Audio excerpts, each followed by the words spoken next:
Olá, pessoal, boa noite.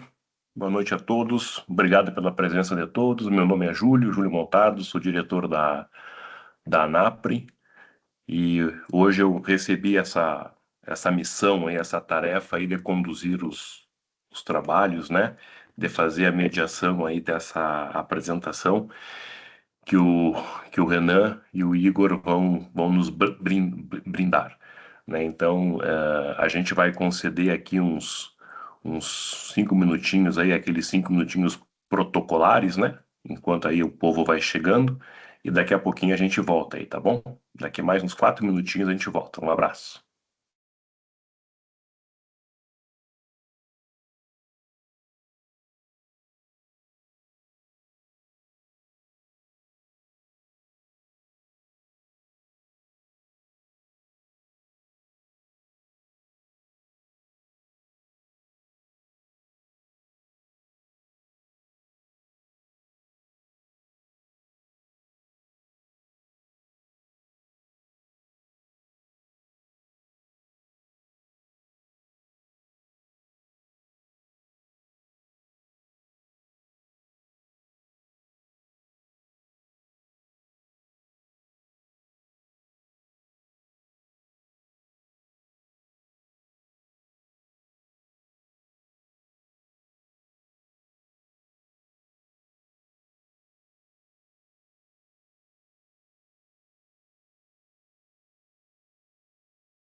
Bom, pessoal, boa noite. Boa noite novamente. Meu nome é Júlio Montardo, sou diretor da ANAPRE. Gostaria primeiramente de agradecer a presença aí de todos, né, dos ouvintes, né, a participação também dos palestrantes, a quem eu vou apresentar em detalhes aí logo adiante, né. Gostaria de só utilizar aí uns 5 minutinhos iniciais para falar um pouquinho da ANAPRE, e já pediria aí ajuda para o Renan, para colocar aí, Renan, por gentileza, aí o primeiro slide, por favor. Né? A ANAPRE é a Associação Nacional de Pisos e Revestimentos de Alto Desempenho, né? Pisos de concreto e revestimentos de alto desempenho, RAD. Né? A nossa missão aí é representar esse segmento, né, do setor produtivo aí do Brasil. De que forma? Né? Divulgando conhecimento, né? Divulgando boas práticas de engenharia relacionadas, obviamente, a esse setor.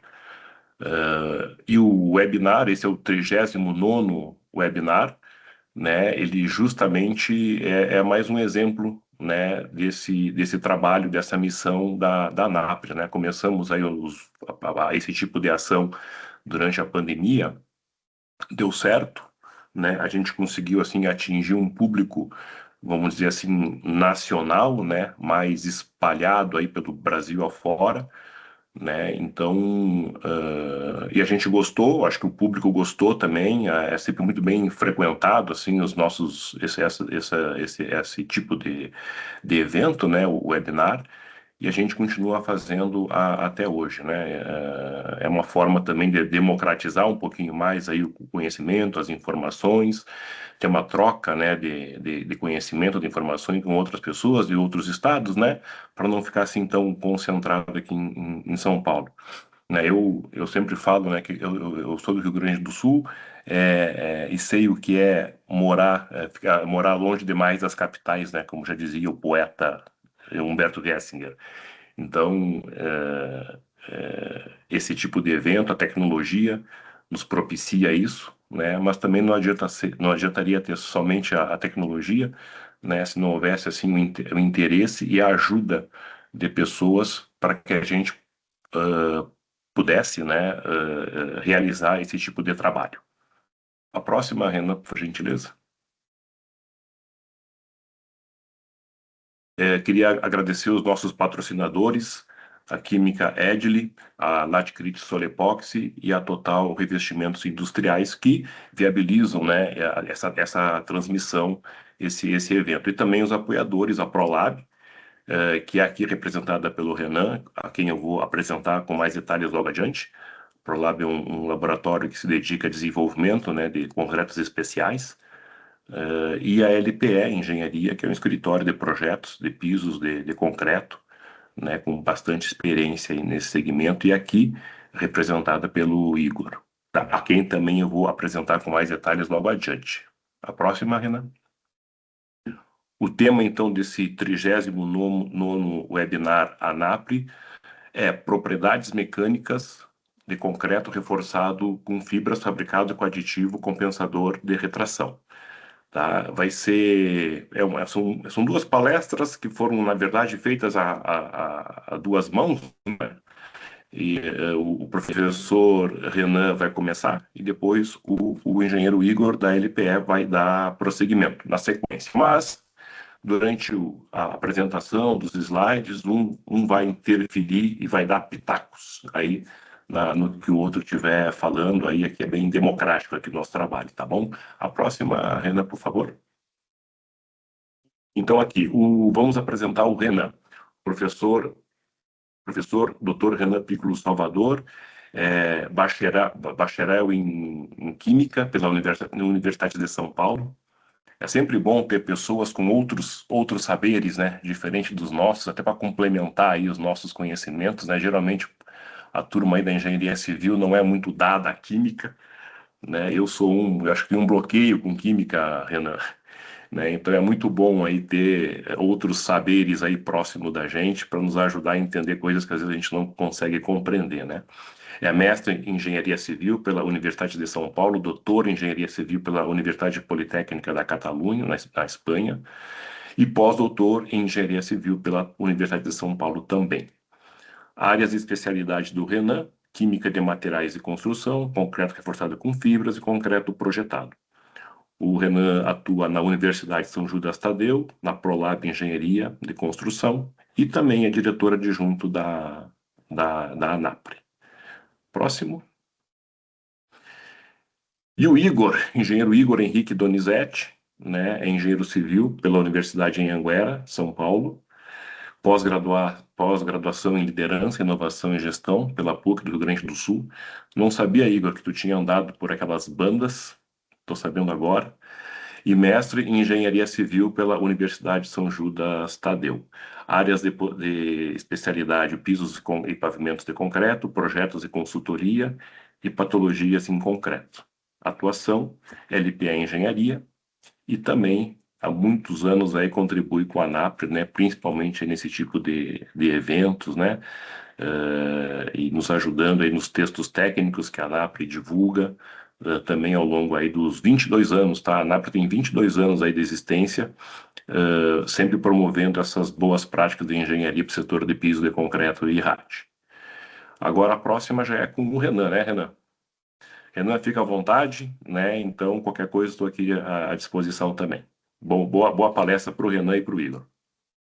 Perfeito, Júlio, muito obrigado aqui pela apresentação, pelo início aqui da palestra. E eu queria começar, na verdade, primeiramente agradecendo a NAPRE pelo convite e agradecendo o meu parceiro aí da apresentação, o Igor, que é sempre legal aí fazer esse compartilhamento para que a gente possa levar mais conhecimento aí para o mercado como um todo, né?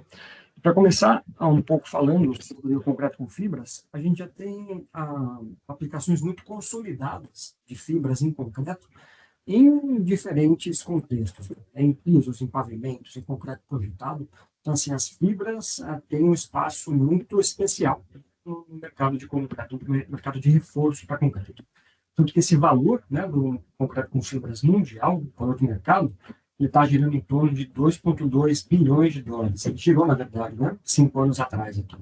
Tem uma taxa de crescimento de mais de 8% ao ano. Isso aqui é uma expectativa de até 2031 ter esse crescimento. Apenas 10% desse volume aqui é na América Latina, né, sendo o Brasil o principal consumidor desse material. E conforme informações aqui, pesquisas, né, da ANAPRE, 4 milhões de metros cúbicos de concreto em pisos industriais são fabricados com fibra aqui no Brasil, né? Isso considerando o mercado formal, que é aquele que tem projeto, tem todo um processo formal aí de execução, né? Existem outros processos não formais, né, sem projeto e tudo mais, que também consomem concreto com fibra, que estão mais ou menos aí nesse volume também, né? Então, a gente está falando de uma utilização de concreto com fibras num volume de aproximadamente 8 milhões de metros cúbicos por ano aqui no Brasil. E quando a gente fala sobre o tipo de fibra, as fibras de aço ainda são as mais conhecidas e utilizáveis, né? Principalmente pensando aí nesse trabalho inicial que foi realizado com essa aplicação, mas as fibras sintéticas, pensando principalmente nas fibras poliméricas, a gente tem um uso bastante grande aqui também, né? E uma expectativa de crescimento bastante especial, né? Até 2031. Tem fibra de vidro, outros tipos de fibra aí que também tem seu espaço, mas não tanto para utilização em pisos e pavimentos de concreto.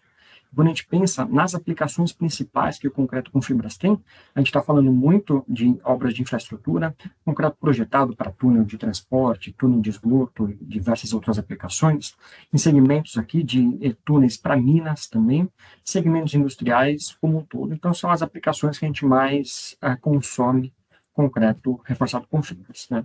E por que que esse material especificamente ele é tão interessante do ponto de vista tecnológico, né? Porque é um material que a gente, com o emprego das fibras, a gente pode substituir total ou parcialmente todas as telas, a tela de reforço que a gente normalmente empregava, né, nos pisos mais antigos, né?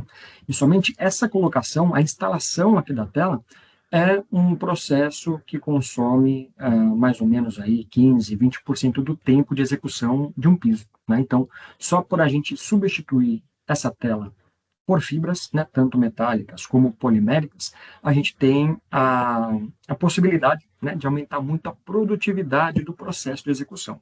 Então, com isso, a gente consegue ter um processo bastante mais adequado, né, do ponto de vista aí de execução como um todo, né?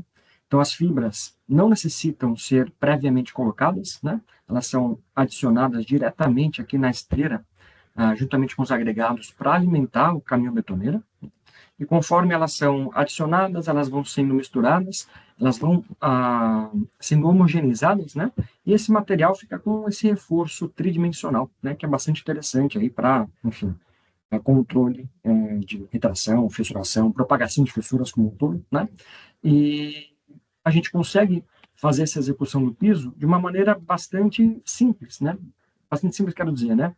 Bastante convencional em relação aos pisos anteriores. Então, praticamente, a gente tem aqui, né, o lançamento do concreto. Aqui a gente tem uma laser screed, né, para fazer todo o nivelamento.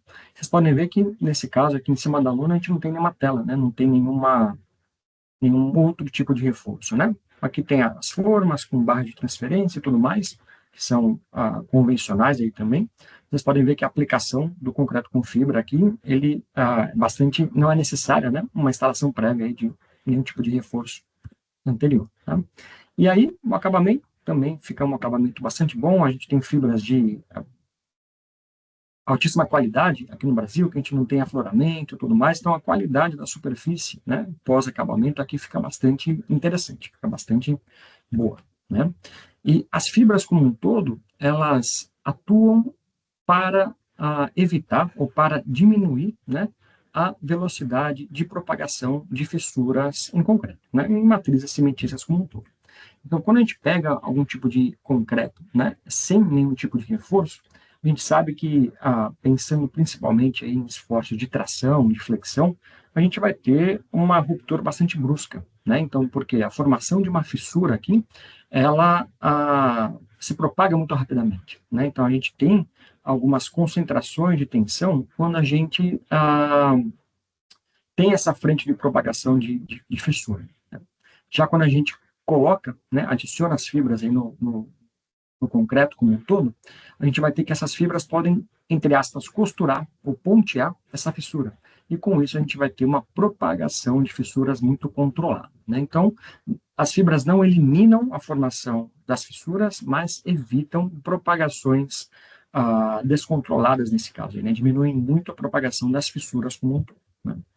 Como eu comentei antes, o concreto aqui sem reforço, está representado aqui por esse corpo de prova. Se a gente fizer aplicar, né, um esforço de tração nesse corpo de prova, a gente vai obter uma ruptura muito brusca, né, muito frágil aqui, que a gente observa nesse gráfico de tensão, né, no eixo Y, por deformação no eixo X, que a gente tem aqui o carregamento do corpo de prova. Quando esse concreto fratura, né, quando ele fissura, esse concreto praticamente não consegue absorver mais nenhum tipo de esforço, né? Nenhum tipo de carga pode ser aplicada nesse concreto, mas não vai ter a resistência necessária para suportar, né, essa carga. Então, praticamente, a gente tem um material que fraturou e que não serve para nenhuma outra aplicação. Agora, quando a gente coloca fibra, a gente pode ter vários outros comportamentos, né? Então, quando o concreto fratura, né, essa mesma curva aqui de tensão por deformação, a gente tem que as tensões aplicadas aqui no concreto, né, assim que ele rompe, elas são passadas para as fibras, né, e aí a gente pode ter uma tensão residual, né, depois da fissuração do concreto. Então, ele pode ser um material que absorve, né, carga, absorve algum tipo de tensão por conta da utilização das fibras. Então, com isso, a gente tem um material reforçado que pode ter, né, esse comportamento aqui de softening, que seria quando a gente usa baixos teores de fibra, teores de fibras mais convencionais aí, que são aplicados em pisos e pavimentos, né, nos quais as cargas ou as resistências residuais que a gente obtém são menores, são mais baixas do que as resistências que são observadas aí no concreto. Agora, quando a gente utiliza consumos de fibra muito mais elevados, e a gente está falando de consumos de fibra de aço, por exemplo, né? de 1% em volume, né, que daria aí mais ou menos 80 quilos por metro cúbico ou mais, a gente pode ter até comportamentos de hardening, né, no qual a resistência do concreto fissurado, né, que ele sofre aqui uma múltipla fissuração, ele pode aumentar, pode ser superior, né, à resistência do concreto convencional, né? Então, a gente tem essas duas possibilidades, principalmente falando aí de concreto com fibra, né? E quando a gente fala de comportamento mecânico, até de desempenho em campo, existem vários fatores que influenciam as propriedades desse material reforçado. Então, quando a gente fala do concreto apenas, né, a gente está falando do módulo de elasticidade do concreto, a gente está falando da tensão de ruptura, do diâmetro e do tipo de agregado que a gente utiliza, né, dos aditivos químicos que a gente pode utilizar, das adições que são empregadas, da microestrutura do material como um todo, né, porque a gente sabe que quando a gente utiliza algum aditivo, alguma adição, a gente pode ter essa microestrutura modificada, né, pode ser mais densa, mais porosa e assim por diante. Quando a gente fala somente da fibra, né? Então, a composição da fibra é um ponto importante, se é de aço, se é polimérica, que tipo de polímero, né? Qual que é o volume, qual que é o consumo que a gente utiliza, a geometria, se é uma fibra lisa, se é uma fibra com gancho, se é uma fibra torcida, né? A resistência, módulo de elasticidade da fibra, como que ela está distribuída espacialmente, né? Então, são pontos importantes aqui que conferem, né, ou influenciam as propriedades do material como um todo, né?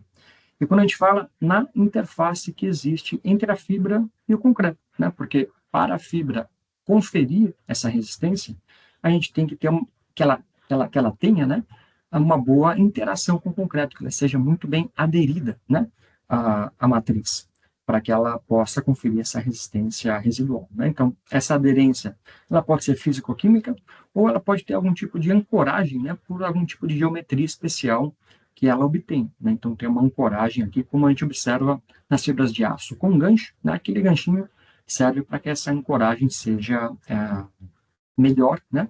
E que a fibra de aço, nesse caso, possa conferir maior resistência, tá? E aí, já puxando um gancho para os aditivos compensadores, onde que eles entram aqui, né? Especificamente, melhorando, né, algumas características e propriedades do material, focando em microestrutura, né, na aderência que essa fibra vai ter no concreto e na ancoragem que essa fibra vai ter no concreto também, né? Então, aqui a gente pensa principalmente que os aditivos compensadores de retração vão atuar nesses três pontos para otimizar o desempenho, para otimizar as propriedades mecânicas que o concreto com fibra pode ter, né? E quando a gente fala especificamente dos aditivos compensadores, existem normas, né, guias, né, que podem ser utilizados.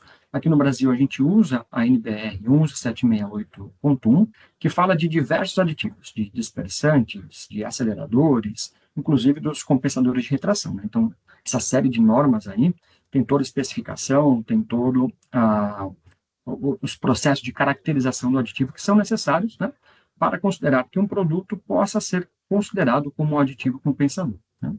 E alguns guias, né, como o guia da ACI, que são guias de utilização, né, que como eles devem ser empregados, os mecanismos aí de utilização, enfim, que podem dar informações interessantes aí, né, para o uso e para a caracterização do material como um todo, né? E quando a gente fala de aditivos compensadores,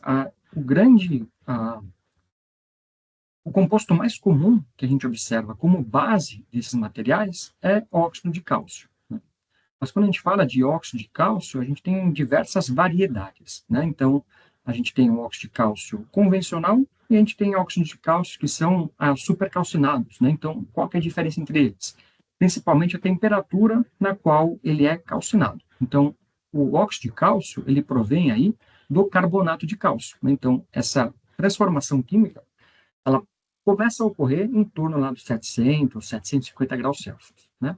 E aí, se a gente fabricar um produto nessa temperatura mais baixa, né, a gente vai ter um óxido de cálcio que tem essa microestrutura, né, que a gente pode observar aqui, que as partículas, elas são bastante angulosas, elas têm uma certa irregularidade, né? Então, a gente tem uma microestrutura desse material que depende muito do processo de fabricação que ele tem. Agora, se esse material for supercalcinado, né, isso quer dizer que ele é calcinado em temperaturas mais elevadas, que aí a gente pode ter temperaturas acima de 1.200, 1.300, até chegando a 1.500 graus, a gente tem que essa temperatura como um todo, ela pode modificar a estrutura do material, né? E a gente vai obter partículas que são mais arredondadas, partículas que são mais lisas aqui na superfície. E o que que isso leva, né? O que que isso conduz? A um produto que tem reatividade diferente. Porque como esse produto, né, ele vai compensar a retração por expansão, né, é muito importante que essa expansão ela seja controlada, né? Então, existem métodos aí que a gente pode controlar essa expansão, e o principal deles é essa supercalcinação que a gente pode fazer, né, nesse processo de fabricação. Então, quando a gente observa, né, partículas angulosas, partículas irregulares, a gente tem partículas que são consideradas mais reativas. Quando a gente observa partículas mais densas, partículas que não têm esses campos vivos, né, como a gente observa aqui nesse caso, a gente consegue correlacionar com uma reatividade mais baixa, né? Isso é importante porque a utilização desses aditivos, a gente não pode ter os picos de expansão desses aditivos, né? Eles têm que ser muito controlados para que a gente possa fazer com que ele reaja, fazer com que ele expanda, né? No momento que o concreto necessite dessa expansão, né? Que normalmente aí está ali nas primeiras idades. Então, se tiver uma reatividade muito baixa, ele não vai compensar a retração nas primeiras idades. Se ele tiver uma reatividade muito elevada, às vezes ele nem compensa a retração porque ele expande muito rapidamente, né? Então, são alguns pontos que a gente tem que levar em consideração para que a gente tenha um aditivo com controle de reatividade e garantir com que ele seja mais eficiente, né, por conta desse tipo. E um teste que é bem interessante é unicamente fazer a mistura, né, a combinação desse aditivo em água, para ver como que a gente observa, né, que essas partículas se comportam. Então, quando a gente tem aqui o óxido de cálcio convencional, depois que ele foi colocado, né, em água, e 1 hora depois que ele foi colocado em água, a gente observa que esse aditivo está praticamente 100%, esse aditivo não, né, esse óxido de cálcio convencional, ele está hidratado praticamente 100%. Né? Então, é um composto que se hidrata com 1 hora, 2 horas no máximo, aí, quando a gente mistura ele com água. Quando a gente observa um óxido de cálcio supercalcinado, a gente verifica que a superfície desse aditivo aqui apresenta pouca reação quando ela está em contato com água nas primeiras horas. Né? Isso é interessante porque a gente quer que o aditivo funcione, né? Quer que ele expanda, quer que ele reaja, né? Quando o concreto já tenha principalmente aí dado a pega inicial, para que a gente possa ter uma expansão à medida que esse concreto vai retraindo por conta não só de retração por secagem, mas por conta de retração autógena também, né? Então, é importante que a gente tenha essa reatividade muito bem controlada, de forma a garantir uma compensação da retração ao longo do tempo. Tá? E, pessoal, só um parênteses aqui, né? O que a gente está apresentando, que o Igor vai apresentar também, é um compilado de diversos estudos que foram feitos, tá? Então, assim, esses materiais que a gente está apresentando aqui são de autoria realmente nossa, até que a gente pode disponibilizar para vocês depois, tá? E aí, os aditivos compensadores de retração, principalmente, então, vão ter a função de compensar a retração, como o próprio nome já diz, né? Então, à medida que a gente tem a aplicação, por exemplo, aqui de um piso, né? Que a gente tem uma alta área superficial e baixa espessura, né? Se a gente tiver uma perda de água muito elevada, né? A gente pode ter a formação, né, de microfissuras superficiais, que podem até ter uma certa profundidade aí, e que podem se representar por aquele couro de jacaré que a gente observa aí na superfície do piso, né? Então, são fissuras causadas por retração plástica, né? Principalmente retração por secagem também. Isso é importante em pisos também, porque como vocês estão observando aqui nesse vídeo, a gente tem que o processo de acabamento que a gente realiza pelo processo aí de alisamento, de polimento, a gente deixa a superfície com uma temperatura muito elevada, né? Então, embora o concreto esteja ali em temperatura assim, 25, 30 graus em alguns casos, né, a superfície ela facilmente pode chegar a 45, 50, né? Então, isso a gente induz, né, a maior evaporação de água da superfície do concreto, o que pode aumentar muito a possibilidade de perda de água e de formação de fissuras aí por retração, né, por perda de água.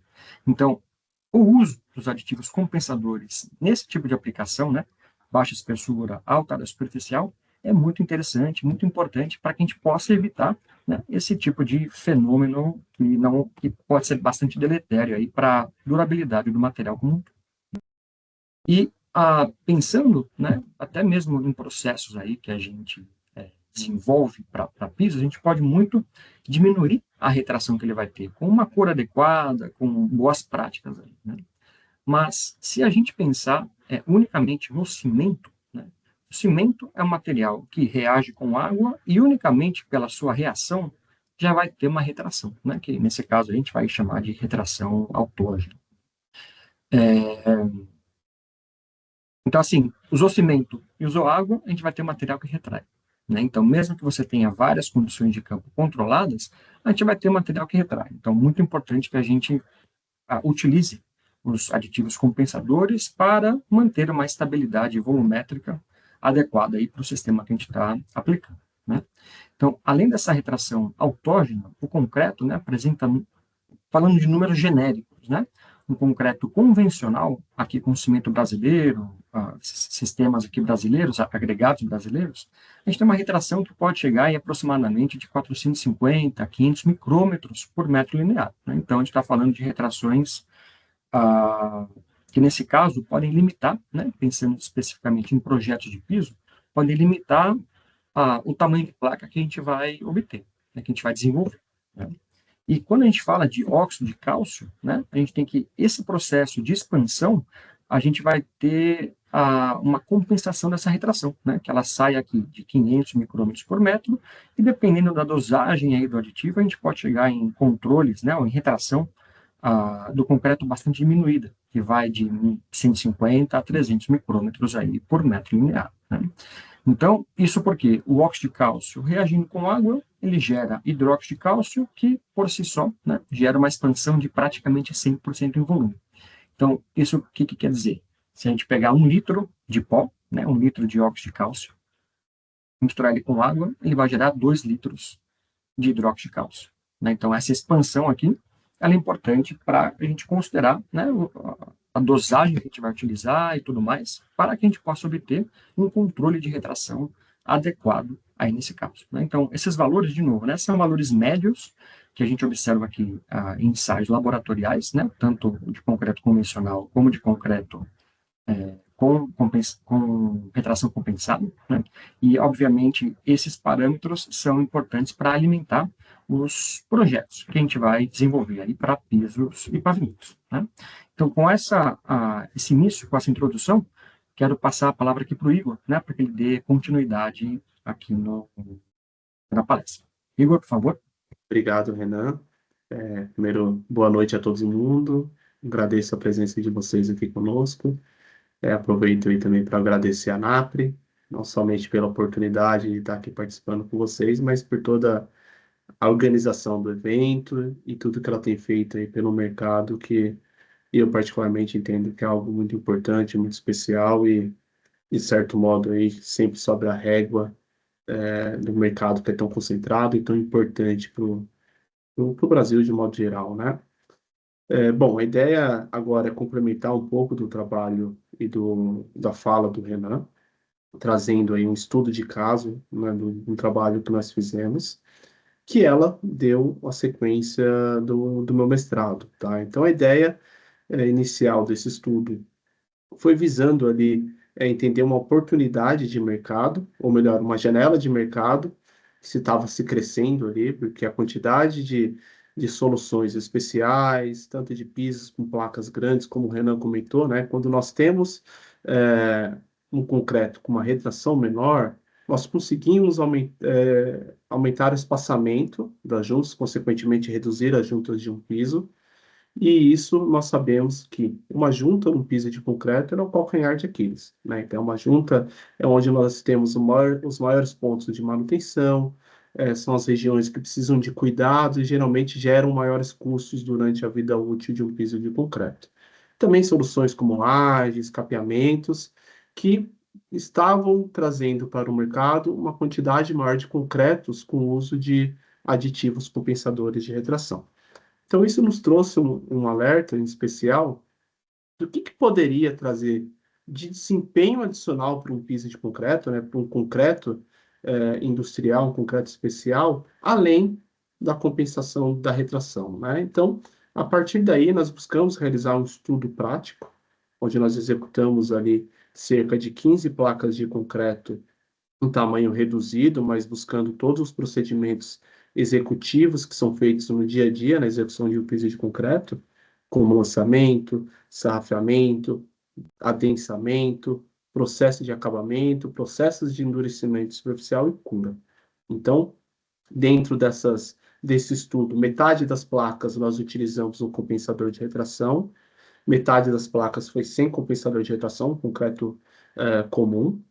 Dentro desse estudo, tivemos variações de cura, tivemos placas sem cura, placas com cura úmida, placas com cura química, e tivemos variações de endurecimento de superfície. Então, tivemos placas sem nenhum tipo de endurecimento, placas com aspersão de agregado mineral e placas com líquido endurecedor de superfície, justamente para simular as variações que nós temos no mercado e entender uma sequência de possíveis, naquele momento, né, possíveis melhorias que poderiam se trazer no piso, né? E com isso a gente iniciou o trabalho, o estudo, juntamente nesse processo. Renan, você pode passar o slide, por favor?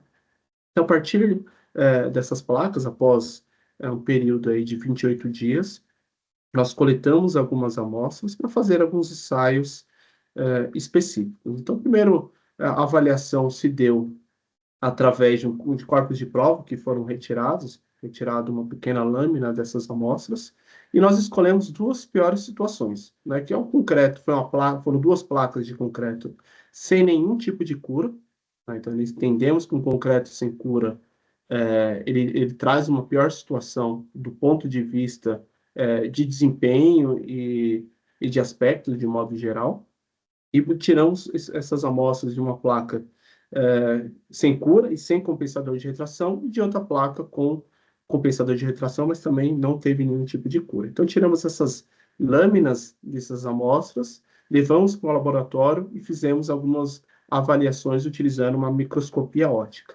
Então, nesse primeiro vídeo que ele vai passar, nós utilizamos ali um derramamento de um álcool isopropílico, de modo que ele pudesse ser rapidamente absorvido pelo concreto, conseguimos ver uma quantidade muito importante de microfissuras na superfície dessa amostra.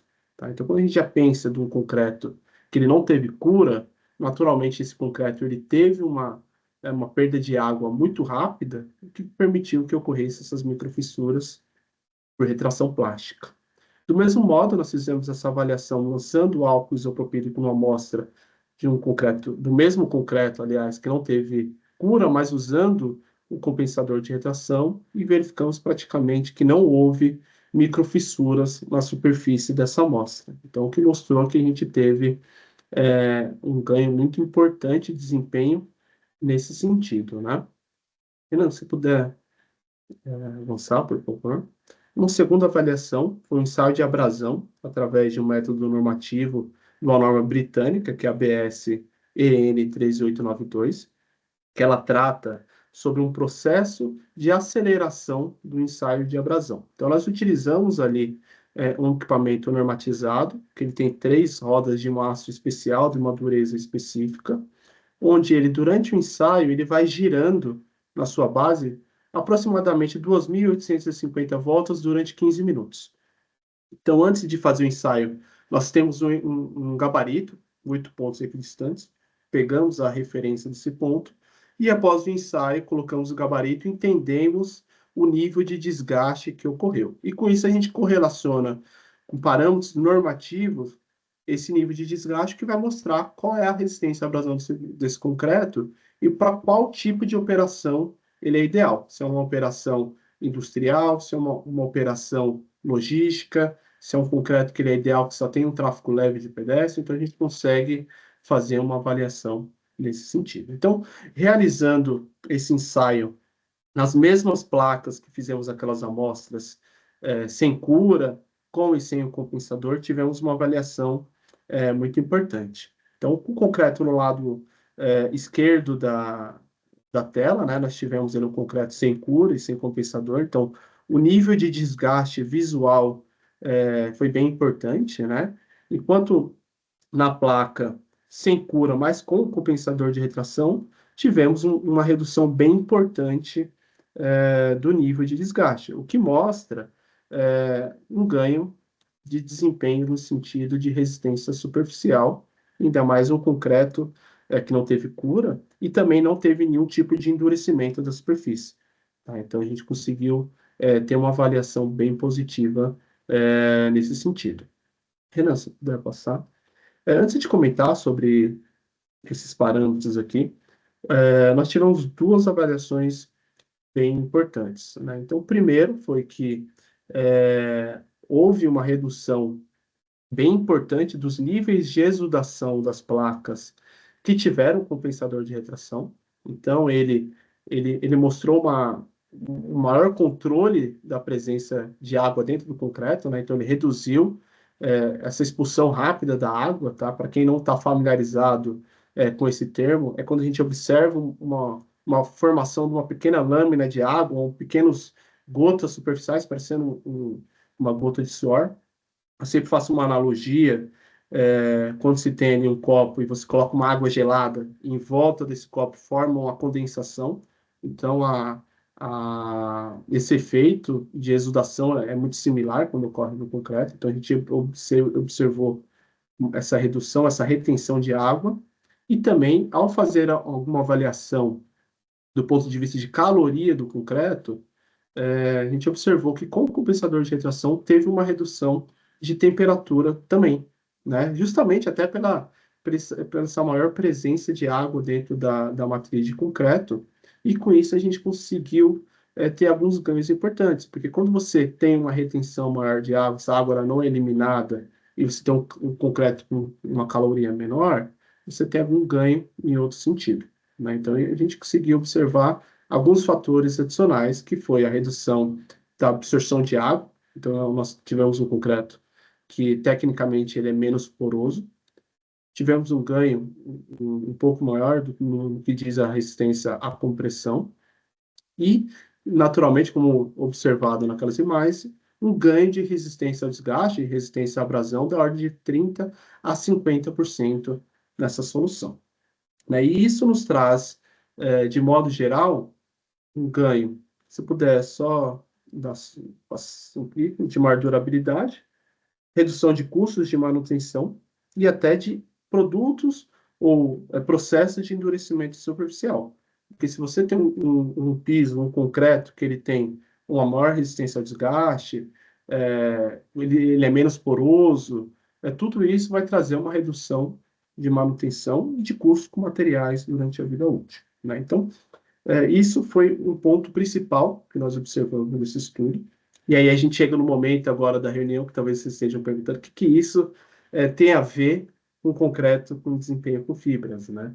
E isso tem tudo a ver, né? Porque um concreto reforçado com fibras, como o Renan comentou no início, ele não depende somente do desempenho da fibra, né? Então, ele depende da interação matriz concreto com reforço fibroso, né? Então, não adianta eu ter uma fibra que tenha um desempenho excelente, que eu tenha um concreto, uma matriz que é frágil, ou vice-versa, né? Então, nós precisamos ter um conjunto de elementos com bom desempenho para que ele desempenhe estruturalmente adequado, para que ele cumpra aquela função que nós esperamos no piso do dia a dia, que ele substituir totalmente, ou ao menos grande parte do reforço em aço, né? Então, esse é o papel principal. E aí, quando a gente traz aqueles dados, aquela avaliação do estudo que mostra que o meu concreto está menos poroso, e eu tenho um ganho de resistência, eu tenho um ganho de durabilidade, isso nos mostra que o meu concreto ele tem uma matriz melhor, né? Ele tem uma matriz menos porosa, e isso ele traz uma eficiência do ponto de vista de interação matriz com fibra, que é uma maior ancoragem, né? E a hora que a gente tem uma maior ancoragem e buscamos essa interação de uma maneira mais efetiva, nós entendemos que há um possível, entendeu naquele momento, né, que se tinha um possível ganho de desempenho relacionado com as fibras, né? Então, o Renan vai explicar um pouquinho isso mais adentro, mas foi possível observar ali de maneira importante que essa melhora na matriz do concreto, ela melhorou essa interação das fibras e nos trouxe resultados positivos, tá? Legal, pessoal. Então, assim, se a gente obtiver um concreto, né, que tem menos danos, né, e quando eu falo danos, eu falo microfissuras, poros e tudo mais, que podem comprometer a resistência, então isso aí vai ter diminuição de propriedades mecânicas, ou piora das propriedades mecânicas aí, seja um concreto simples ou um concreto reforçado. Então, quando a gente tem, pensando especificamente na melhoria, nessas melhorias aí que um aditivo compensador pode gerar, redução de absorção de água, aumento de resistência à compressão, redução de exudação, e todos esses parâmetros, né? Então, sendo uma matriz de melhor qualidade, concreto, né? A fibra vai promover, né, maiores resistências residuais, porque o concreto já está de melhor qualidade. Então, a fibra já fica com uma aderência, uma ancoragem muito melhor em concreto mais resistente do que um concreto menos resistente, né? Então, esse é um ponto mais genérico, né? Agora, quando a gente pensa especificamente aí em fibras, nesse caso de aço, né? As fibras de aço, elas tendem a ser hidrofílicas, né? O que é isso? Elas tendem a absorver água na sua superfície. E por conta disso, a gente, ao redor da fibra, nessa interface, né, a gente pode ter um concreto, né, nesse caso uma pasta, uma argamassa que seja, que tenha uma relação água-cimento maior, né, do que o meião do concreto aí, né? Então, por quê? Porque essa água que está na superfície da fibra aumenta a relação água-cimento localizada, né? E aí a gente vai ter que essa interface pode ser prejudicada quanto maior for essa transição, né, maior for essa absorção de água aí, né? E com isso, se a gente tiver esse aditivo, né, que, enfim, melhora essas características, melhora essas propriedades, nessa região a gente vai conseguir observar alguns pontos importantes de melhoria da sua microestrutura como um todo, né, gerando aqui, nesse caso, uma maior ancoragem, uma melhor aderência da fibra, e com isso a gente vai aumentar, vai promover, né, um aumento aí das resistências residuais que essa fibra pode ter, né? Então, essas fotos aqui especificamente são da literatura, né? A gente não fez esse teste aqui especificamente, então aqui para representar esse ponto, né? Então aqui, uma fibra de aço, né, com uma matriz que tem aqui um poro, um buraco aqui ao redor dela, né, que a gente pode observar uma deficiência aqui na sua ancoragem, e aqui uma fibra que a gente pode observar que está com uma aderência muito melhor do que essa, né? Então aqui seria um concreto com melhor qualidade, nesse caso aqui representado pela utilização do compensador de retração, e nesse caso aqui um concreto de menor qualidade, sem compensador, por exemplo. Então, seria essa a concepção do projeto. Então, onde que o aditivo compensador de retração atua, né, principalmente para melhorar as propriedades mecânicas do concreto com fibras, na interface fibra-concreto, né, pensando nesse ponto especial. Tá? Igor, por favor. Perfeito, Renan. Eu acho que isso mostrou um ganho importante para a gente nesse sentido, né? E se puder passar a imagem, como que se dá esse estudo, né? Essa avaliação? Nós fizemos aí algumas extrações, né, algumas moldagens de corpo de prova, e fizemos as variações de acordo com a NBR 16940, que é uma normativa brasileira de 2021, né? O tempo passa rápido, já não é tão recente, né? Que ela traz processos, traz especificações técnicas, orientações de maquinário, procedimentos específicos que mostram, aliás, que coordenam o método de se fazer essa avaliação adequadamente, né? Então, o Renan até pode complementar, mas é um processo que tem que ter um sistema fechado de controle de aplicação de carga, de modo que ele vai trazendo ali a evolução do desempenho controlado da fibra dentro da matriz de concreto, e isso através de um sensor que ele é conectado ali no corpo de prova, na matriz, é feito um entalhe, e ele vai medindo a abertura dessa fissura conforme vai aplicando essa carga. Com isso ele vai criando uma curva, nós temos alguns pontos de desempenho conforme cada abertura dessa fissura, que nós chamamos de tensão residual. O Renan é muito mais especialista nesse sentido, se puder complementar aí. Acho que aqui, só aberto. E acho que basicamente explicar, né, que é um ensaio de flexão um pouquinho diferente do que a gente observa, né, no concreto, no ensaio de tração na flexão do concreto como um todo. Então, um corpo de prova prismático, nesse caso, né, que é apoiado aqui em dois roletes inferiores, recebe carga aqui por um rolete superior, bem alinhado aqui com o entalhe, e à medida que essa aplicação de carga ocorre, a gente vai ter que essa fissura aqui, ela se forma e ela se propaga com o tempo, né? A gente faz esse ensaio, né, desde o momento inicial até com que essa fissura se entalhe aqui, na verdade, tem uma abertura de 4 milímetros. E a partir da curva que a gente obtém aí de tensão por abertura de fissura, por abertura de entalhe, a gente vai obter os parâmetros de resistência residual, que são aqueles que os projetistas utilizam nos seus cálculos para definir dosagem de fibra, a resistência residual necessária para determinada aplicação estrutural, né? Então, um ensaio bastante especial, né, que a gente tem aí para caracterizar o concreto com fibras como um todo.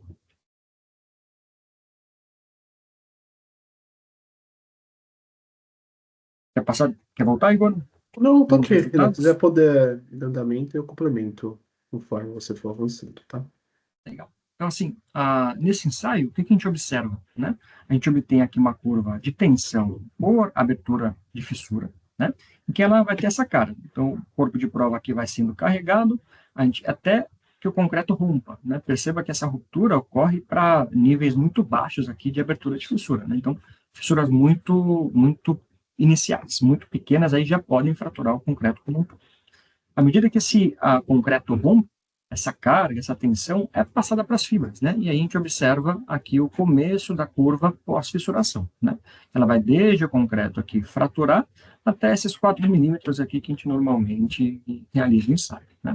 Nesse caso, a gente vai obter alguns parâmetros dessas curvas que estão aqui, né? Principalmente resistência residual, quando a gente tem a abertura de fissura aqui de 0,5 milímetros, que seria nesse ponto, que é denominada FR1, e a resistência residual que a gente obtém aqui com 3,5 milímetros, que seria o FR4, né, que são esses parâmetros que são respectivamente relacionados aqui às condições do estado limite de serviço e do estado limite último, né? São esses parâmetros que a gente utiliza, né, que os engenheiros projetistas aí utilizam nos cálculos para dimensionamento dos pisos, tá? E aí, onde que entra o compensador, onde que entra a fibra como um todo? Nesse caso, eu estou apresentando aqui 3 curvas diferentes, né? Então, a gente fez os testes aqui com macrofibras, né, com consumo de 5 e de 5,5 kg por metro cúbico, e em um concreto que não tinha compensador de retração, e um concreto que tinha esse compensador aplicado aqui em 10 kg por metro cúbico, né? Então, aqui estão as curvas. A curva preta, a macrofibra 5 kg sem compensador, curva vermelha, macrofibra 5,5 kg sem compensador, e a curva azul, macrofibra 5 kg com compensador a 10 kg por metro cúbico também, né? E o que a gente observa nesse caso aqui? Que quando a gente utilizou o compensador, né, primeiramente, sem compensador, aumentou o consumo de fibra, aumentou a resistência residual, né? Então a curva está um pouquinho mais para cima, né? Então FR1 sai de 2,4 vai para 2,7 praticamente, FR4 sai de 2,55 para 2,8. Né? Agora, quando a gente utiliza o compensador, nesse caso aqui, com a dosagem de 5 kg por metro cúbico, ou seja, comparando aqui, né, 5,5 kg de macrofibra sem compensador e 5 kg de macrofibra com compensador, a gente observa que, principalmente aqui os FRs, eles aumentam bastante em relação ao concreto sem o compensador. Né? Então, a gente tem um aumento aqui de aproximadamente 6, 7%, né? E no FR4 a gente tem um aumento aqui de 8%, chegando até equiparar, né, esse valor do concreto com maior consumo de fibras, né? Ou seja, nesse caso, pelo concreto estar com melhor qualidade, né? Quando eu digo isso, com menores defeitos aí na matriz por conta do uso do compensador, menos fissuras, menos poros e tudo mais, a gente consegue aumentar a resistência residual que a fibra pode oferecer, né? E com isso a gente pode né, a gente pode verificar que consumos de fibras mais baixos aqui podem chegar a resistências residuais iguais quando a gente usa o compensador, né? Então, resistências aqui equivalentes, mesmo reduzindo meio quilo de fibra. E se a gente pensar, né, nessa combinação, a gente pode ter um piso, né, além disso, com maior facilidade de execução, com menor possibilidade de afloramento, né, com essa redução no consumo de fibra, com maior possibilidade de melhor acabamento, né? Então, existem vários benefícios aí de campo que essa combinação pode oferecer, né? E esses resultados aqui foram para a combinação, né, de macrofibras poliméricas com compensador. E a gente observou a mesma coisa quando a gente fez a comparação com fibra de aço, né? Então, aqui nesse caso, os resultados com consumo de fibra de aço de 17,5 kg, né? Nesse caso aqui, sem compensador, e na segunda linha, com compensador, né? Saindo aqui o FR1 de 2,7 para 2,8 quando a gente utiliza o compensador, ou seja, um aumento aqui de 4%. E quando a gente sai do FR4 de 2,2 para 2,4, um aumento aqui de 8% pelo uso do compensador, né? Então, verifica que, a gente pode verificar, né, que o uso do compensador melhorou, né, as propriedades mecânicas, as resistências residuais, que são as importantes aí para critérios de dimensionamento, né?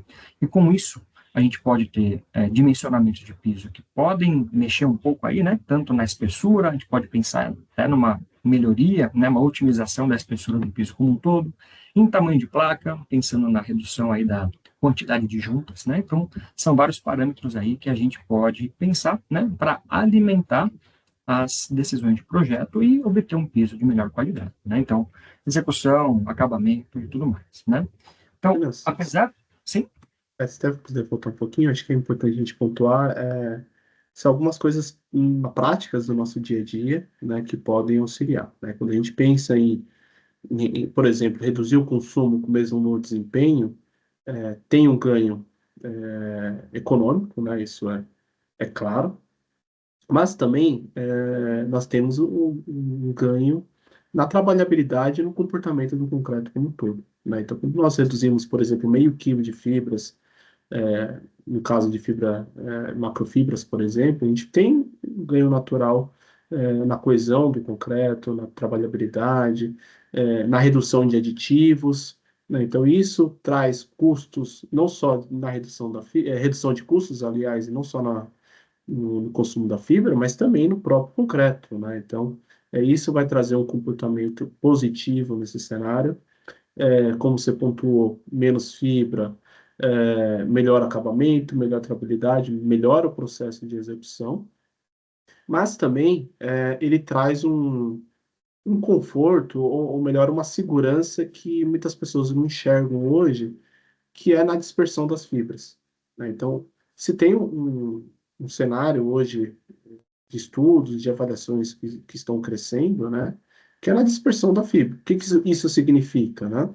Quando nós colocamos a fibra dentro do caminhão de concreto, mesmo muito bem homogeneizado, dificilmente nós teremos em cada parte, né, do concreto, e aí usando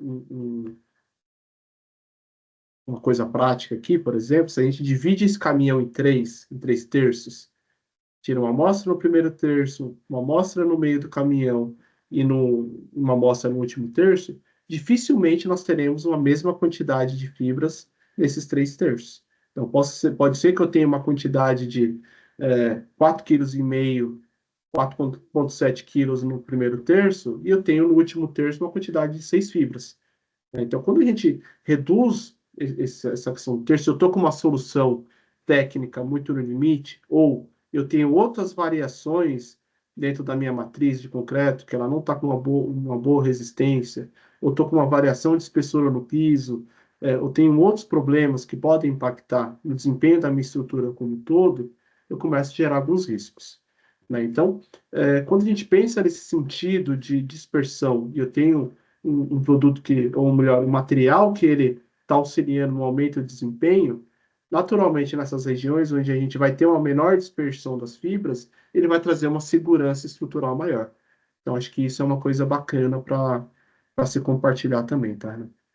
E por outro lado, que é o que você estava comentando ali no penúltimo slide, quando a gente, do ponto de vista de projetistas, de soluções técnicas, quando a gente tem um ganho de desempenho, a gente pode não só mexer no consumo da fibra, né? Então, a gente pode buscar soluções como redução de espessura, isso vai trazer um ganho no consumo de concreto, né? Então, a gente pensando num galpão logístico, por exemplo, de 50 mil metros quadrados, 1 centímetro faz muita diferença e um custo muito grande, né? Então, isso nos traz outros caminhos, outras soluções, quando se trabalha com placas um pouco maiores, a gente consegue reduzir ali empenamentos, consegue buscar outros caminhos que trazem uma maior qualidade no piso como um todo, tá? Queria dar sequência, Renan, por favor. Legal. Pessoal, só antes de seguir aqui para o fechamento, queria voltar um pouquinho para fazer um parênteses que é bastante importante, que seria nessa avaliação que a gente fez aqui, né? Então, embora a gente tenha apresentado, né, que o concreto com compensador, sem pura, ele tem apresentado bastantes microfissuras superficiais, e o concreto com compensador sem pura não tem apresentado nessas amostras avaliadas, né?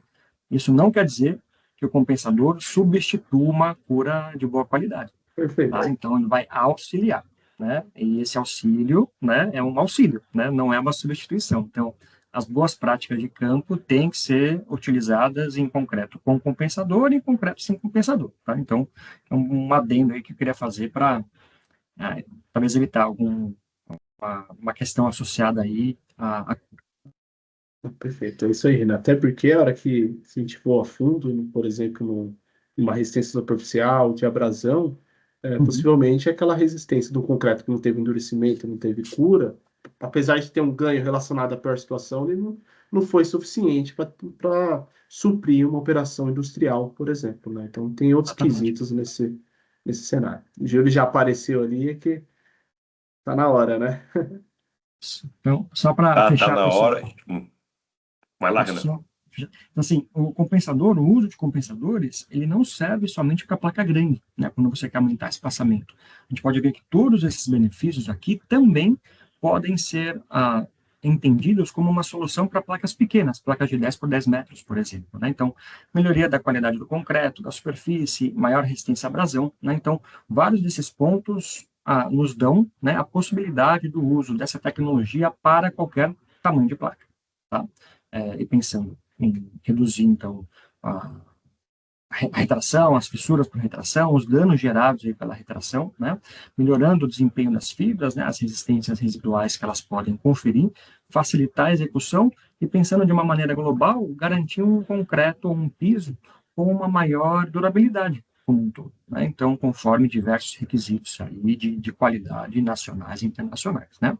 E eu até puxar um gancho para deixar vocês um pouco mais curiosos aí, todo isso daí, né? Pensando em galpões logísticos principalmente de obras de grande porte, né, está muito associado à redução, né, de manutenção que esse piso vai necessitar ao longo da sua vida útil, e como isso vai influenciar também até a questão de sustentabilidade do ambiente construído como um todo e das emissões de CO2 que são geradas no processo, né? Então, isso daí a gente vai verificar que o uso do compensador com essas melhorias de características e propriedades do piso como um todo reduz significativamente a necessidade de manutenção e reduz significativamente emissões de CO2 relacionadas com o processo, né? Então, isso daí é bem interessante do ponto de vista, pensando nos selos verdes, na questão de sustentabilidade, crédito de carbono. Então, pensem nisso como um passo futuro, né? E futuramente, aí vocês vão ter alguns resultados aí mais interessantes para poder analisar, tá? Gostaria, então, de finalizar agradecendo os patrocinadores, a Química Édilo do Brasil, a Ticred Soletox, a Total, aos apoiadores aqui, o ProLab, a LPE e todos os parceiros que a gente teve para desenvolver vários desses estudos aí, né? Que foram muito importantes aí para que a gente pudesse ter um estudo de boa qualidade. Então, a Fapiso, os fornecedores de concreto, a Ashford Fórmula, né? Ao Bruno aí, que nos contribuiu bastante aí com todo o processo. Então, muito obrigado, né? Obrigado aqui pela presença de vocês e estamos à disposição aí para perguntas, tá? Aqui está nosso contato, o meu aqui em cima, o Igor aqui embaixo, e ficamos à disposição. Muito obrigado ao Igor também pela participação e, Júlio, muito obrigado aí pela moderação. Obrigado, Eu que obrigado, Renan. agradeço. Obrigado aí a Vai todos. lá. Agradeço aí, faço as minhas palavras ao Renan. Agradecer aos patrocinadores, agradecer a NAPRE, agradecer a atenção de todos aqui, né? A gente já está no horário um pouco estendido, mas espero que a conversa tenha sido produtiva, a gente consiga contribuir de alguma maneira aí para o mercado, para soluções, e a gente segue à disposição não só aqui para as perguntas, mas como o Renan compartilhou aí, temos os nossos contatos, e sintam-se à vontade para contar conosco, tá bom? Obrigado a todos. Eu que agradeço, Igor, Redan, pela excelente apresentação, conteúdo técnico muito bom, muito claro, muito bem explicado. Né? Agora nós temos 20 minutinhos aí para algumas perguntas, né? Até o Renan me roubou uma pergunta, né, Renan? Essa tua última, a penúltima fala aí sobre a cura e a relação com o pensador de retração me roubou uma pergunta, mas eu tenho outra, e não vai ficar assim não, pode deixar que daqui a pouco eu mando a minha. Pessoal, muito obrigado realmente pela presença de todos, tá? Pelos palestrantes, pelos patrocinadores, que o Renan já fez o fechamento em relação aos patrocinadores, muito obrigado mesmo por viabilizar esse trabalho, esse evento. Tá, e vamos então agora rapidamente para algumas perguntas aqui que já estão pintando aqui no chat. Aí eu vou perguntar sempre para os dois, tá? Eu não vou direcionar nem para um nem para outro, até porque aqui não foi direcionado, então eu vou deixar em aberto aí para vocês dois responderem, fiquem à vontade, tá? O Renato, da JB Representações, perguntou assim: para pisos industriais e galpões, área coberta, qual compensador de retração é mais indicado utilizar, o supercalcinado ou convencional? A gente sempre tenta ir para a indicação de supercalcinado, né, por conta desse controle de reatividade. Né? Então, a gente quer um produto que tenha um processo de expansão controlado e conhecida, né, para que a gente possa evitar qualquer tipo aí de surpresa, né, em campo com um produto que possa reagir muito rapidamente, né, que ele vai gerar muito calor e tudo mais. Então, existem algumas questões que são associadas. Tá? Então, é interessante, né, com que os produtos que sejam empregados como aditivos, né, tenham esse controle de reatividade. Tá?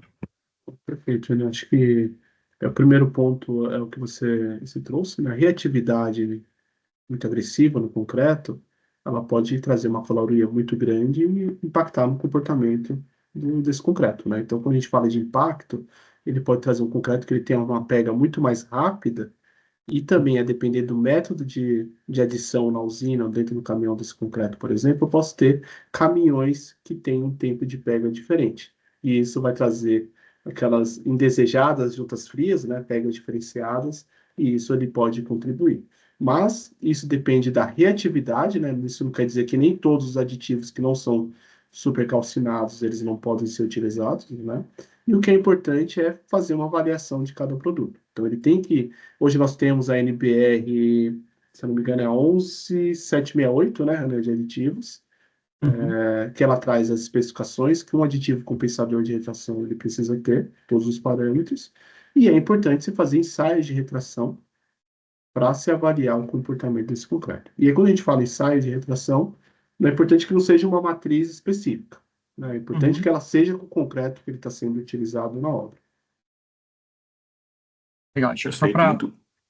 Desculpa, Vai lá. Júlio, só para comentar, né, o que define realmente a utilização é desempenho, né? Sim, Então, verificar não só, né, existem aditivos compensadores baseados em óxido de cálcio, existem outros que são utilizados em outros países aí, com base em sulfoluminato de cálcio, com base em óxido de magnésio, que também tem seu desempenho, né? Então, o que tem que definir o uso, dosagem e tudo mais as propriedades, são desempenho. as propriedades que você necessita.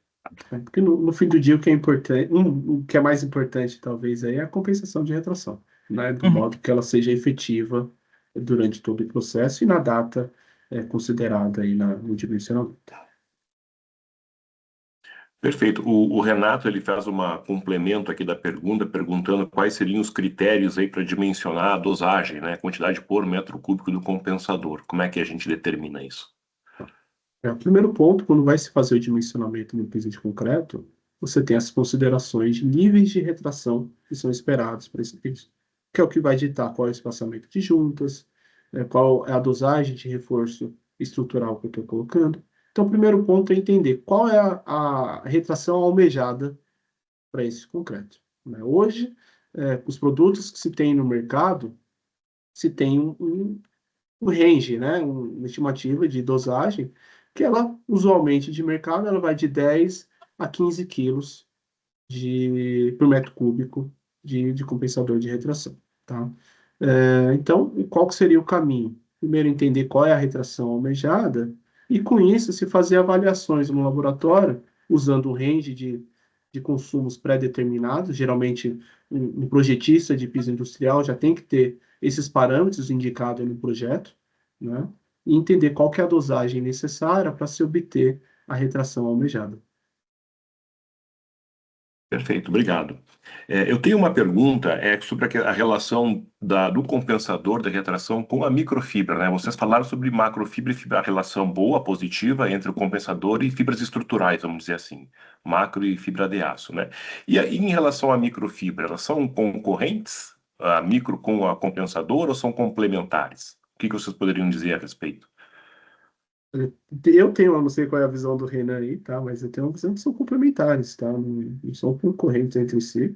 Ambos cumprem as suas funções, né? E dentro dessas avaliações a gente tem observado um bom comportamento. O Renan ele tem até um equipamento específico que consegue fazer uma avaliação da retração plástica desde das primeiras horas, né? Não vou dizer nem primeiras idades, que Até mostram minutos, na verdade, né? minutos, né? Então, que ele é o único, até onde eu sei hoje no Brasil, que tem esse equipamento, é bem específico, e consegue mostrar um bom desempenho e uma boa evolução, até um ganho nesse sentido, né, Renan? Exatamente, porque a gente tem, né, que, assim, também concordo que são usos que podem se complementar, que a microfibra, né, ela atua muito ali nas idades iniciais, né, nas horas, dias ali, né. Agora, como a gente tem esse processo de retração acontecendo ao longo do tempo por conta da reação do cimento, da hidratação do cimento, né, é interessante que a gente tenha um produto expansivo, né, um compensador de retração, um produto expansivo, para tentar equilibrar essas retrações ao longo do tempo, né. Então, a fase plástica realmente é mais crítica, né, onde a gente observa que microfibras têm uma eficiência interessante, que o compensador tem uma eficiência interessante, né? Mas quando a gente pensa em comportamento mais para estabilizar as retrações a longa idade, né? A gente tem que pensar em produtos expansivos, tá? Então, são produtos complementares. Perfeito. A Sandra Nakahara, ela está querendo que vocês falem um pouquinho mais aí sobre essa relação, essa possibilidade da utilização do compensador de retração e a possibilidade de reduzir a espessura do piso de concreto. O que Legal. vocês poderiam falar um pouquinho mais a respeito disso? Primeiro ponto tudo se parte de avaliações e de estudos, né?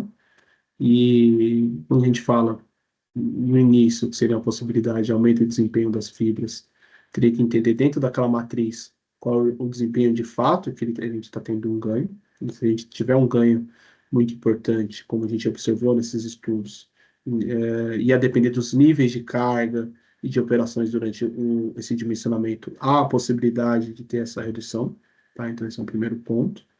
E depois isso também vai depender de espaçamento, de distanciamento de juntas que aquela obra ela está necessitando, tá? Nós temos aqui na NPE algumas soluções que permitem esse cenário, tá? Mas cada caso ele precisa ser tratado de uma maneira específica, tá? Até porque hoje, quando tendo um volume histórico, aliás, de ensaios de retração que nós temos no Brasil inteiro, você observa que cada região tem um comportamento diferente, né? Então, a gente tem, por exemplo, aqui em São Paulo, um comportamento X, na região do Sul, eu posso ter um concreto que ele é muito mais expansivo, ou muito mais retrativo, diferente de uma região centro-oeste, né? Então, entendo que é possível, sim, ter uma redução, mas é importante avaliar cada região, cada solução específica para aquele empreendimento. Perfeito. Renan, poderia só voltar à apresentação, aquela tabela que apresenta as resistências à compressão, com cura. Falta um pouquinho. Até peço Aqui, desculpa fugir. Isso, imagina. fugir um pouquinho do assunto, né? Uhum, Porque eu não vou falar nem de fibra e nem de compensador de retração. uhum, Mas eu fiquei surpreso, assim, eu percebi aqui que existe uma diferença grande, eu acho grande, entre a resistência à compressão a 28 dias, quando se faz cura úmida e quando se faz cura química. uhum. Não importa, com ou sem compensador de retração, mesmo comparando um grupo e depois o outro grupo. É isso Certo. mesmo? De 4 a 8 MPa de diferença de resistência à tração pelo fato de se fazer cura úmida? Eu não sabia que a diferença poderia ser tanto e até queria saber se essa informação assim ela é consistente ou se deu por algum motivo especial? Eu acho que assim, Júlio, a gente tem que considerar que a cura úmida, ela é o melhor processo de cura, né? Porque o que é a cura? É você manter a água dentro do concreto, né? Evitar com que ela se perca, né? Então, se você pega um piso, um corpo de prova, imerge ele em água, né? Em um piso você faz uma piscininha, deixar uma camada de água em cima, a possibilidade da água do concreto evaporar é muito baixa, né? Agora, quando a gente pega uma cura química, por exemplo, a gente tem que a cura química ela não é um impermeabilizante da superfície. Ela é uma membrana que permite uma certa movimentação de água do concreto para o ambiente. Ela não impermeabiliza, ela não bloqueia a movimentação de água, né? Ela permite, né, com que parte da água seja perdida, né? Então, a cura nesse caso, ela é eficiente, mas ela não é tão eficiente como uma cura úmida, né? Só que quando a gente pensa em processos de campo, né, a cura úmida não é prática, a cura química é muito prática, né? Então, assim, são essas questões que a gente tem que considerar. Cura química é um produto aí que já é utilizado no mercado há alguns anos, né? E a gente observa que o desempenho de campo é muito bom também, né? E facilita a operação de execução. Então, mas do ponto de vista aí, né, de comparação de propriedades, cura química é sempre o nosso padrão ouro. Desculpa, cura úmida é sempre o nosso padrão ouro, né? Porque eu fico um pouco inquieto, assim, de abrir mão, né, desses 4, Claro. 8 MPa de resistência à compressão, que vem a dar o quê? 1 MPa de atração? Quase isso, Acho que não. né? Nem tanto. Acho que um IPA de extração deve chegar, É, mas tem um impacto, assim, é, né? e assim, no momento aí que a gente fala tanto em descarbonização, né, em usar menos material, menos quantidade, menos volume de produto para construir as mesmas coisas, né? Sim. Então, assim, realmente eu não sabia realmente que pudesse chegar a essa diferença. Até por isso que eu Uhum. perguntei se é um número consistente, assim, ou se tem algum Uhum. motivo especial no trabalho de vocês que tenha gerado essa diferença. Mas interessante saber, né, dessa diferença. Pessoal, nós não temos mais perguntas, todas foram feitas, todas foram respondidas, né? Nós estamos chegando realmente no nosso tempo também, deu tudo certo, né? Fizemos a apresentação, respondemos os questionamentos num tempo aí previsto, né? Então eu gostaria novamente aí de agradecer a todos que estiveram aqui presente conosco, agradecer novamente aos palestrantes, aos patrocinadores, né? A Total Revestimentos, a Química Edile, né? E a Solepox, Laticrete Solepox, né? E a ANAPRE está à disposição. Quem tiver interesse, a Mônica colocou aí no chat várias informações de formas de acessar a ANAPRE, né? Pelo site, Instagram, LinkedIn, né? E, enfim, estamos à disposição para vamos continuar fazendo esse tipo de evento, de trabalho, né, para divulgar boas práticas de engenharia, bons conhecimentos, né, e, enfim, agradeço novamente ao Renan, principalmente ao Renan e ao Igor, né, e a ANAPRE está à disposição aí de todos, tá, e fiquem à vontade aí para nos questionar sempre que necessário, tá bom? Perfeito. Obrigado a Sim. todos aí. Obrigado, pessoal. Obrigado, boa Obrigado, noite a Júlio. todos. Obrigado, Igor. Obrigado, Ana. Tchau, Obrigado, tchau. Júlio. Obrigado. Falou, abraço, brigadão.